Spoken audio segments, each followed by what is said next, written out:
He'd already laid some groundwork, Jesus said, before he done this. But verse 15 said, but the Lord said unto him, go thy way, for he is a chosen vessel unto me, to bear my name unto the Gentiles, and kings, and the children of Israel. For I will show him how great things he must suffer for my sake. And Ananias went his way and entered into the house, and putting his hands on him, said, now can you imagine seeing some of these churches that the people in them is holy and so reserved? Can you see them laying their hands on somebody and praying for them? Can you see them if there's any sick among them anointing them with oil and praying the prayer of faith? That the prayer of faith would heal the sick, and if they've committed any sins, they'd be forgiven them. Can you see them doing that? Close they'll get to the laying on the hands will be to shake hands with them, and you're born again. I'd hate to risk my salvation on that, wouldn't you? And putting his hands on him, he said, Brother Saul, the Lord, even Jesus, that appeared unto thee in the way as thou camest, has sent me that thou mightest receive thy sight and be filled with the Holy Ghost.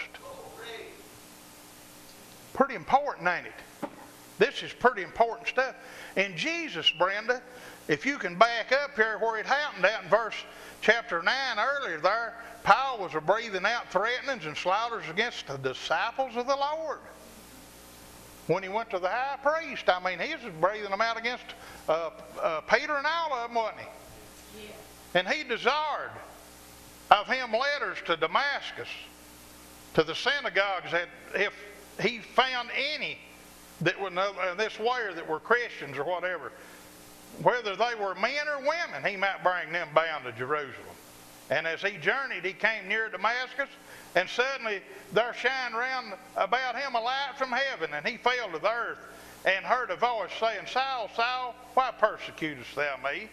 And some of you that don't know it yet, he got his name changed to Paul after that. God changed his name from Saul to Paul, and he wrote most of the New Testament. And he said, Paul said, Who art thou, Lord? And the Lord said, I am Jesus, whom thou persecutest. I am Jesus, whom thou persecutest. You think that he'd had to went through all that if Peter had done his job? If Peter had waited until the Holy Ghost come, do you think that all this would have had to happen? I mean, he would have got Paul, but they wouldn't have been a voting on who to put in Judas's place, would they, to witness the resurrection? Would they? And we've quoted most of this, and I want to go a little bit more, and then I'll quit.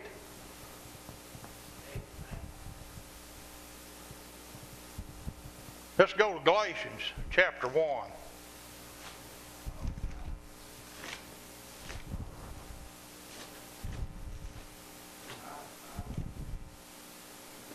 Paul wrote to the Galatians here, and that's after he got saved and quit being a killer and everything. But that's why that Paul could say what he said here of himself. He said, Paul, an apostle. He was introducing himself. Not of men, neither by man. Wasn't nobody voted to get him in. Right? Nobody never got him there. How did he get there? Because there was one that called him. Not of men, neither by man, but by Jesus Christ and God the Father, who raised him from the dead. How much more plainer can you get than that? You can't get no plainer, can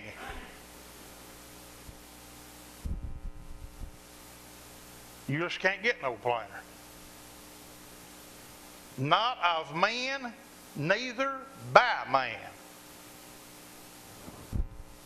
Well, this old saying can still go on. Well, God can do whatever he wants to. Herb Eulis don't know He would have done it anyhow. He'd have done it anyway. If he had done it the way he wanted to and hadn't have been dealing with us hard-headed humans, we'd still be in the Garden of Eden.